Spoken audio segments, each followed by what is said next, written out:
சென்னையில் ஐபிஎல் சூதாட்டத்தில் ஈடுபட்டவர்கள் கைது செய்யப்பட்டனர். பாரிமனை பகுதியில் செல்போன் செயலி மூலமாக ஐபிஎல் கிரிக்கெட் சூதாட்டம் நடத்திய 6 பேர் கொண்ட கும்பலை போலீசார் கைது செய்துள்ளனர்.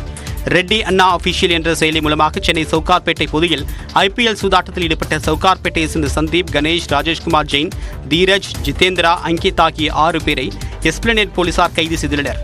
இவர்களிடமிருந்து 15,000 ரூபாய் ரொக்கம், 4 செல்போன்கள் பறிமுதல் செய்யப்பட்டுள்ளன. முதற்கட்ட விசாரணையில் நடப்பாண்டு ஐபிஎல் போட்டியின் போது கைதான கும்பல் சூதாட்டத்தில் ஈடுபட்டது தெரியவந்துள்ளது.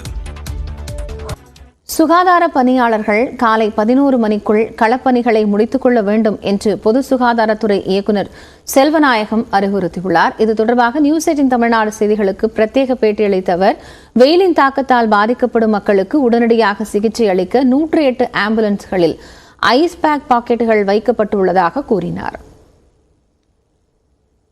முதியவர்கள், குழந்தைகள் இம்பாக்ட் அதிகம்.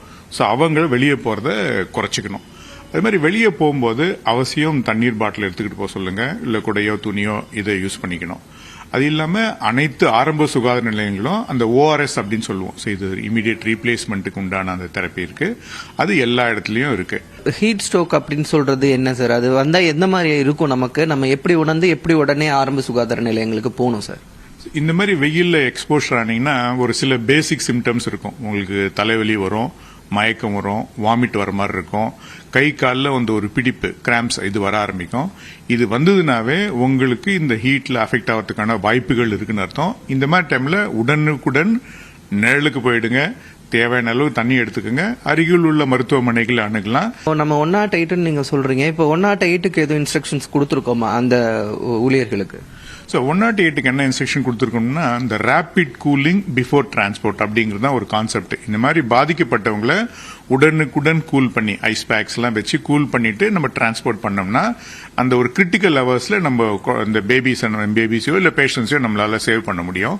அது இல்லாம நிறைய துறை, இன்க்ளூடிங் எங்களோட துறைக்கு என்ன கொடுத்துருக்கோம்னா அறிவுரை, முடிந்த அளவுக்கு எல்லா வேலைகளையும் நீங்க காலையிலேயே ஆரம்பிச்சு பை 11 o'clock நீங்க ஃபீல்ட் ஆக்டிவிட்டி எல்லாம் முடிச்சிட்டீங்கன்னா உங்களுக்கும் சேஃப்டி, எடுத்து போற நம்ம இம்யூனைசேஷன் மாதிரி அந்த வேக்சினுக்கும் சேஃப்டி, குழந்தைகளும் மற்ற பெரியவர்களும் சேஃபா இருக்க முடியும்.